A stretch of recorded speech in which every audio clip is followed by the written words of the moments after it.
College Football Playoff, the semifinal, Ohio State, Georgia.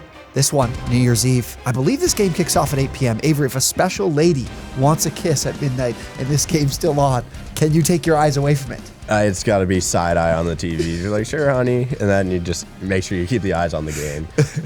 I'm really excited for this one, really excited. I think this is the one a lot of people are looking forward to between the two games, seeing this one as the best chance for the dog to come away with a win.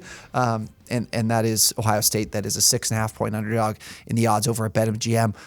Little juice, -115 to Georgia on the 6.5. Total up at 62.5. If you want to take Ohio State on the money line, +220. +220 if you want to take Ohio State. This is a very intriguing matchup and one that in my mind is very stacked up against Ohio State. Obviously playing, you might think a similar opponent. We'll get a little deeper into that, but they got to go to Atlanta. Yep. They got to go in dog country. We're going to see a rerun of that guy who just goes, dogs. What did he say? Yeah, something along those lines. That's an all-time video. But all white. I was at NCAA regionals for baseball. My brother's team was playing Georgia, and I heard for the first time in my life as a Canadian someone barking like a grown-ass dog, and it is awesome. Those people are nuts. It is absolutely incredible. It'll blow your mind. But yeah, the dogs will be barking literally and figuratively with the Ohio State Buckeyes. Yes. So it's going to be a tough environment. Obviously, there's gonna be Ohio State people in Atlanta, no doubt about it. But being in Georgia for this game makes, is an added element that I think you do have to consider if you're betting on this game. Just with this line, opened at 7, dropped to 6.5 fairly quickly. We're seeing early. This was from last week's report. A lot of money coming in on Georgia. A lot of bets on Georgia. 87% of bets at MGM as of a week ago. 73% of bets on the over as well. The over opened at 60.5 up to 62.5. So let's start. I think the obvious place to start first in my mind is the Georgia offense going against this Ohio State defense. Of course, Ohio State struggled. I gave up too many explosive plays against Michigan, and we run into a Georgia offense. You might think this team leans on the run as much as Michigan does. They actually don't. They run the ball in only 53.6% of plays. They use the pass game. For me, I think maybe they don't trust their trio of Kenny McIntosh, Dejon Edwards, Kendall Milton to run the ball as well as they did last season. And honestly, probably more trust in what they do with Stetson Bennett in the pass game. And we've got some monsters after the catch on this Georgia offense too. Yeah, you look at the top two guys receiving 52 receptions for Brock Bowers, Lab McConkey, 51 receptions. And again, you said very Michigan-esque in how obviously not running the ball as much, but again, trenches because they can win. They're 5.7 yards per rush, third best in the country. And then you go to a team that's 68% completion percentage, which is 7th best in the country. Yep. The fact that you can do both opens up so many things. I think they'll watch that Michigan game and figure out how you can beat them. The one-on-one plays, it wasn't even broken coverages on some of them. They were just Michigan receivers were beating Ohio State DBs. It's pretty much a nightmare there. But again, Stetson Bennett does what you need to do, not turn over the ball. Arm talent's there for college football with Stetson Bennett. And then you look at when they played LSU in the championship game, kind of got a little away from them as a team. Yeah. And then the first quarter, in the first possession, and then it was kind of once that field goal was blocked and returned for a touchdown, you're like, oh, that was their best chance. Yeah, exactly. So they will do enough. They know their defense can get them stops, which frees up the offense a lot. It's a solid unit again. And I think Ohio State, once again, will have problems with a really physical unit. Yeah, exactly. This is, I think, between Michigan, Ohio State, and Georgia, these might be the top 3 offensive lines in the country, in my mind, I would say. Georgia really lives with their passing offense is all built on yards after the catch between the guys you mentioned. Even Darnell Washington, the second tight end they have, and then Anais Mitchell is kind of their big play threat. But you look at their average depth of target is 103rd in the country, just 7.9 yards. They're making plays in these shorter intermediate areas and asking these guys to make big plays after the catch. So Ohio State needs to tackle an open field, something they struggled to do against Michigan, and they need to be able to stop the run, obviously. This is a Georgia team that's really good on the ground too. Like you mentioned, they're 11th in stuff rate as well. This offensive line is moving bodies just like Michigan did. And the other thing I want to really pay attention to for Ohio State defensively, 60.1% of opponent red zone drives end in touchdowns. Not great. They haven't been a great red zone defense. You got to be able to play a little bit of red zone roulette here and be able to win some of those matchups. So that could be a problem for Ohio State defensively. What I do like is they actually have done a good job defensively of creating pressure. Third in the country in pressure rate at 38%. Look at Stetson Bennett under pressure this season, which hasn't happened a whole lot, but a 42% completion percentage, just 6 yards per attempt. If they can generate pressure off the edge, these linebackers have to be able to tackle better than they did against Michigan. Those are those keys to success defensively in my mind. So it'll be very interesting if they can find ways to. They limited explosive plays during the regular season, but against this big-time opponent again, can they do it in this matchup?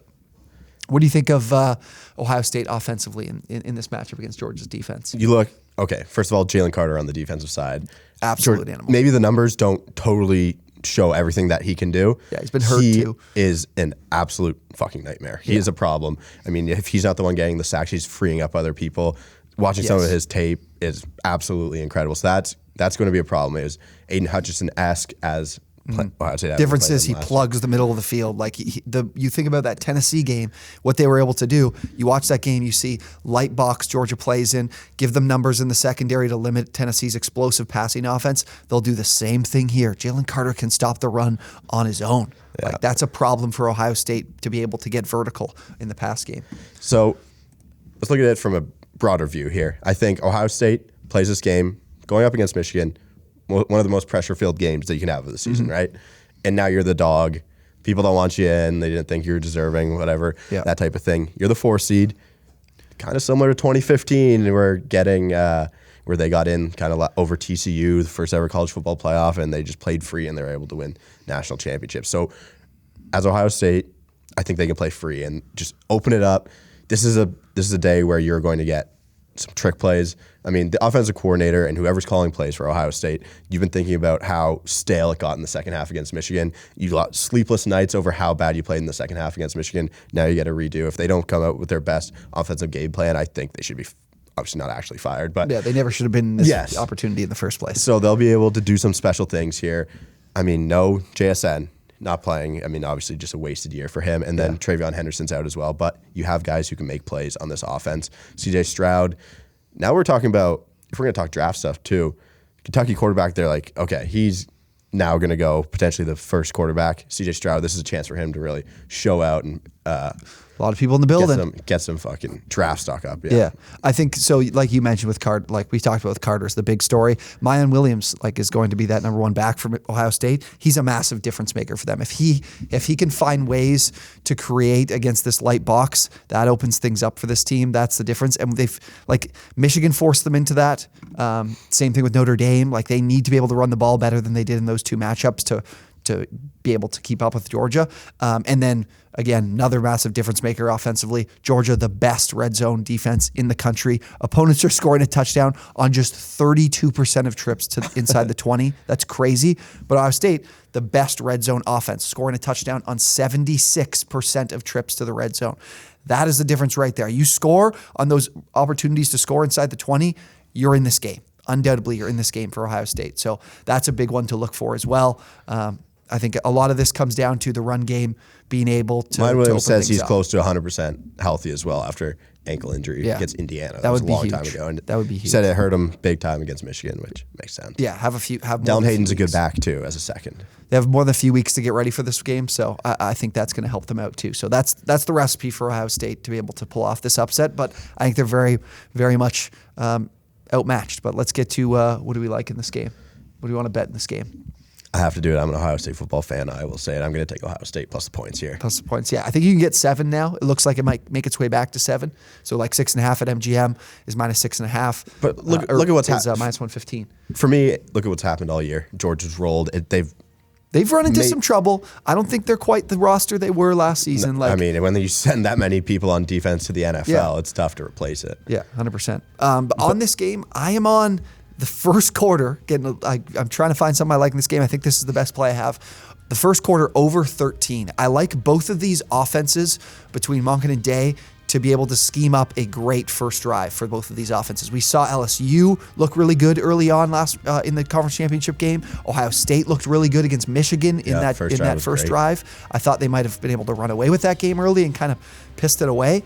I like both of these teams to score early, and my concern is if Georgia takes that lead, we saw them kind of like this is soccer, park the bus in the second half against Tennessee. So I don't want to take the full game over, but I like the first quarter over 13. I think we can get 2 touchdowns in the first quarter. Minus 120 over at MGM. So if you guys are looking to place a bet on this game, sign up at BetMGM. They're gonna make your first bet risk-free up to $1,000. They're gonna be in Ohio very shortly on January 1st as well. So if you guys want to sign up, that link is down below in the description. All right? Exciting times, man. Yes, very excited for this one. So enjoy your New Year's, enjoy this game, and thank you guys for watching, and we'll see you next time.